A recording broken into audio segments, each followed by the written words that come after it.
Dari saat Ye Chen pergi, Lin Wenor berharap Ye Chen pasti akan kembali. Karena itu, dia tidak santai sejenak dan dia mengemasi barang-barang pribadinya dengan berpura-pura tenang. Ye Chen kembali ke pintu asrama, pintunya masih terbuka. Dia mendorong pintu lurus ke dalam dan berkata dengan suara dingin, "Lin Wenor, apa tujuanmu datang ke Jinling?" Terkejut, hanya saja dia sudah melatih aksi mengejutkan ini berkali-kali. Pada saat ini dia berseru pada waktu yang tepat, menoleh untuk melihat Ye Chen, sangat gugup dan bertanya dengan sangat waspada, "Kamu siapa kamu?" Ye Chen mencibir dan bertanya padanya. Agak palsu untuk bertanya siapa yang telah mengejar saya di sini. Lin Wenner menunjukkan kepanikan yang lebih besar. Dia tidak hanya bisa menahan diri untuk mundur selangkah dan berkata dengan gugup, "Kamu siapa kamu? Kenapa akan tahu ketiganya," kata-kata Lin Wenner. Ye Chen mendengus dan berkata, "Apakah kamu masih berpura-pura? Ayo biarkan aku menunjukkan sesuatu." Saat dia berkata, dia mengambil bola lompat dari sakunya.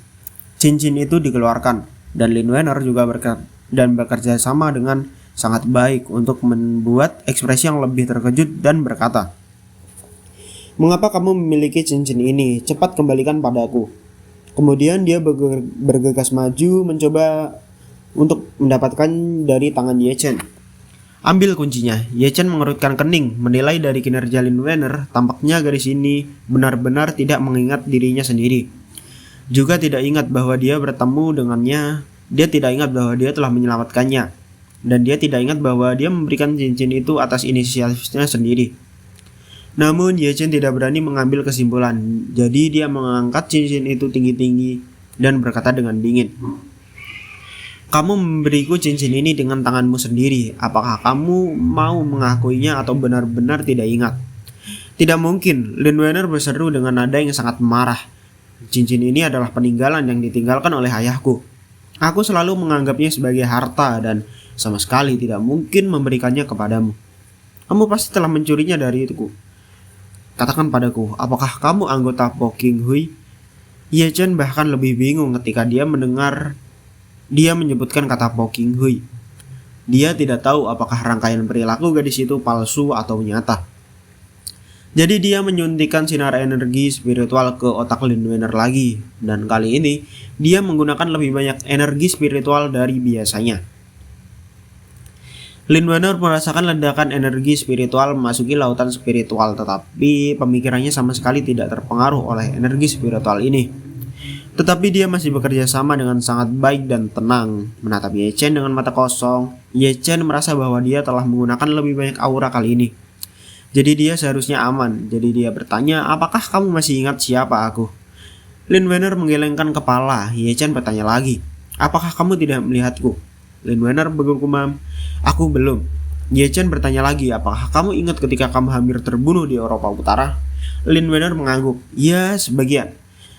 Ye Chen berkata, "Ayo dengarkan." Lin Wenner berkata dengan sangat kooperatif, "Saya hanya mengingat hal-hal di Eropa Utara. Saya mengemasi barang-barang saya dan bersiap untuk pergi. Tetapi kemudian ingatan saya hilang. Saya tidak tahu mengapa saya jatuh koma ketika saya bangun lagi. Sebagian besar orang di sekitar saya telah terbunuh dan cincin yang diberikan ayah saya hilang." Ye Chen bertanya lagi, "Kamu tahu Po King adalah mengejarnya, yang akan mengejarnya. Mengapa kamu ingin datang ke Jinling untuk belajar di universitas dengan cara yang begitu megah?" Lin Wenner berkata dengan ekspresi tumpul, "Ini bukan pilihan untuk bersembunyi sepanjang waktu. Mereka pikir saya akan bersembunyi lagi dan semakin banyak orang di sana, semakin jauh mereka jadinya. Jadi saya akan pergi ke tempat di mana paling orang-orang dan mengubah identitas saya. Inilah mengapa saya memilih untuk datang ke Huaxia." Ye Chen mengerutkan kening dan bertanya lagi, "Mengapa Anda memilih untuk datang ke Jinling? Mengapa Universitas Jinling?"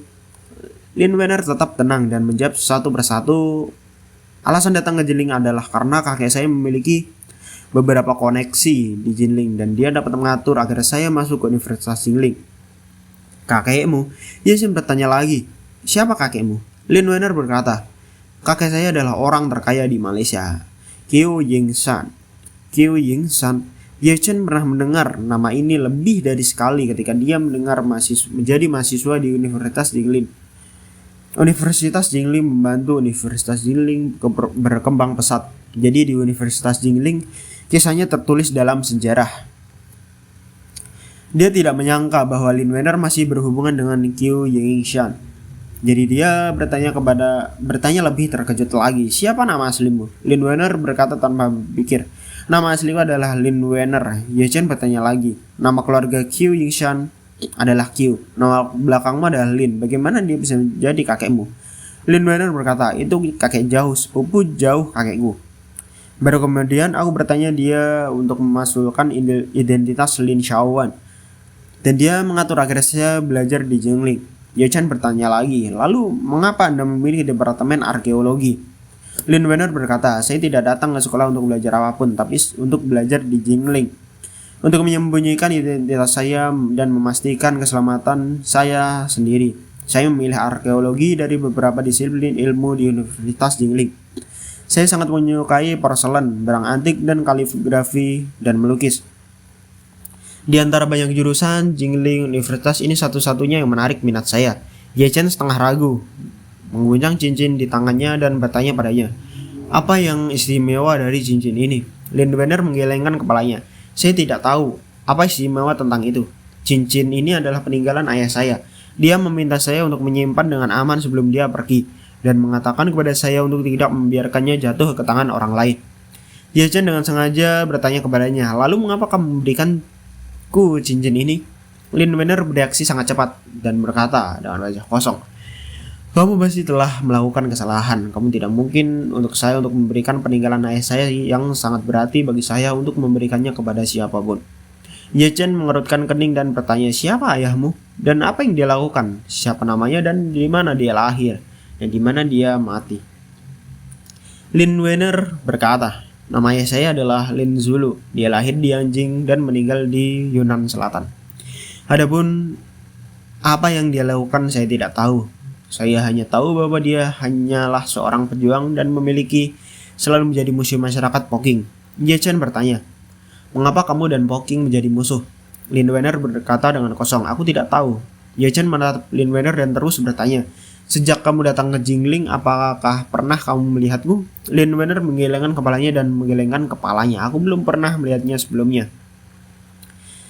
Ye Chen berkata dengan dingin, kalau begitu apakah kamu tahu bahwa cincinmu akan melompat ketika dekat denganmu? Lin Wener tampak kosong. Aku tidak tahu cincin ini sejak ayahku memberikannya kepadaku. Aku belum membiarkannya itu pergi.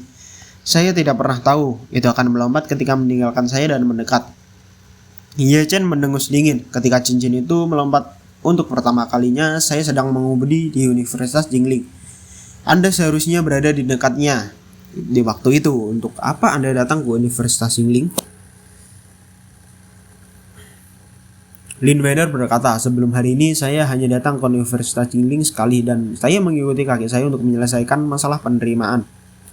Kepala sekolah dan Direktur Liu yang bertanggung jawab merekrut siswa. Berpikir bahwa cincin itu melompat untuk kedua kalinya di garasi bawah tanah Tangchen, Ye Chen berkata lagi, apakah Anda pernah ke Tangchen, Yipin? Lin Wener berkata dengan jujur, saya pernah ke sana. Ye Chen bertanya, apa yang kamu lakukan? Lin Wener berkata, cucu perempuan teman lama kakek tinggal di Tangchen, Yipin. Saya pergi saat itu karena sopir kakek akan pergi ke Tangchen, Yipin untuk menjemput cucu teman lamanya di rumah saya makan malam. Jadi saya ikut. Ye Chen bertanya lagi, siapa cucu dari teman lama kakekmu? Lin Wener berkata, dia adalah dosen di Universitas Jingling dan dia baru saja menandatangani kontrak dengan Universitas Jingling. Ye Chen kembali ingin sedikit untuk memverifikasi apakah dia yang katakan Lin Wener itu benar. Dia bertanya padanya, siapa nama cucu teman lamamu? Lin Wener berkata tanpa berpikir, namanya Liu Man Qiong.